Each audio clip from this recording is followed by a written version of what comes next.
এবার আর ফাইনাল পর্যন্ত যাওয়া হলো না দক্ষিণ আফ্রিকার। 24-এ ভারতের বিপক্ষে হারের প্রতিশোধ নেয়ার সুযোগটাও হেলায় হারালো প্রোটিয়ারা। ত্রিদেশীয় সিরিজের পর চ্যাম্পিয়ন্স ট্রফিতেও কিউই পাখির হামলায় নাস্তানাবুদ সাউথ আফ্রিকা।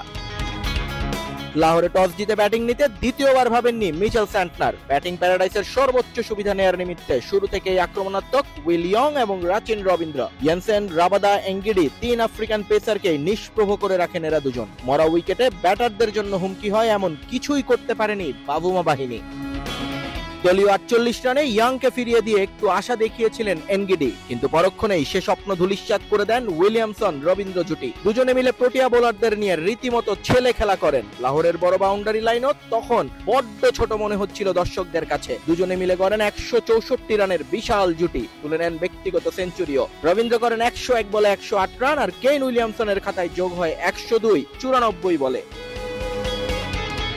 39 ওভারে যখন দুজন ফিরে যান, দলীয় রান তখন 251 নিউজিল্যান্ডের। এরপর যে 111 রান উঠেছে 61 বলে, তার পুরো কৃতিত্বই গ্লেন ফিলিপস এবং ড্যারেল মিচেলের। দুজনেই 1 রানের জন্য মিস করেছেন নিজেদের 50-র কোটা, কিন্তু ব্যাট করেছেন 134 এবং 181 স্ট্রাইক রেটে। ব্ল্যাক ক্যাপদের স্কোরবোর্ডে জমা হয় 362 রান। চ্যাম্পিয়ন্স ট্রফির এবারের আসরের সর্বোচ্চ রান বোর্ডে তারপরও নির্ভর নয় নিউজিল্যান্ড, কারণ পাল্টা আক্রমণে যে সিদ্ধহস্ত আফ্রিকা হলো তাই টেম্বা ভামুমা এক পাশে ধীরে খেললেও অন্য পাশে মার কাটারি ব্যাটিং করেন রিকেলটন। তবে বেশিক্ষণ স্থায়ী হয়নি সেটা। সঙ্গীকে হারিয়ে নিজেকে খুঁজে পান বাভুমা। ভ্যান্ডার ডুসেনকে নিয়ে কিউই শাসন করেন প্রোটিয়া অধিনায়ক। দুজনে মিলে গড়েন 105 রানের জুটি।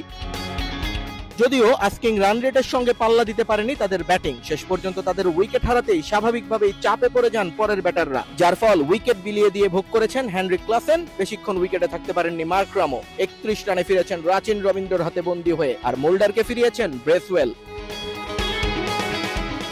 এরপর শুধু হারের ব্যবধান কমানোর চেষ্টা করে গেছেন সবাই, কিন্তু কিউইদের স্পিন ভেলকির সামনে অসহায় ছিলেন সাউথ আফ্রিকানরা। শেষ পর্যন্ত ডেভিড মিলারের সেঞ্চুরিটাই যা একটা সান্ত্বনা হয়ে রইল সাউথ আফ্রিকার জন্য। 50 রানে হেরে বিদায় হলো তাদের। গ্রুপ পর্বে ভারতের বিপক্ষে হারের শোধ নেওয়ার সুযোগ এবার ব্ল্যাক ক্যাপদের সামনে।